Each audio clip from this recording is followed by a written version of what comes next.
হে আল্লাহ, একমাত্র আপনার কাছেই আমি আমার দুর্বলতার কথা জানাচ্ছি, এবং একমাত্র আপনার কাছেই আমি আমার অভাবের কথা জানাচ্ছি, এবং মানুষের নিকট আমার অসম্মানের কথা একমাত্র আপনাকেই বলছি। হে আরহামার রাহিমিন, আপনিই তো প্রতিটি দুর্বল ব্যক্তির রব, এবং আপনিই আমার রব। আপনি কার কাছে আমাকে ছেড়ে দিলেন? এমন অচেনা মানুষদের কাছে যারা আমার ক্ষতি করতে চায়, নাকি এমন শত্রুর কাছে যাকে আপনি আমার চেয়ে অধিক শক্তি দিয়েছেন?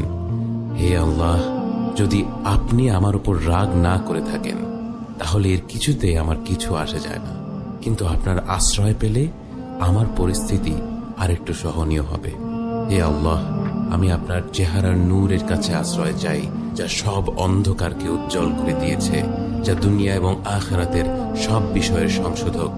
আল্লাহ, আপনার রাগ এবং অসন্তুষ্টি থেকে আমি রেহাই চাই। আল্লাহ, এসব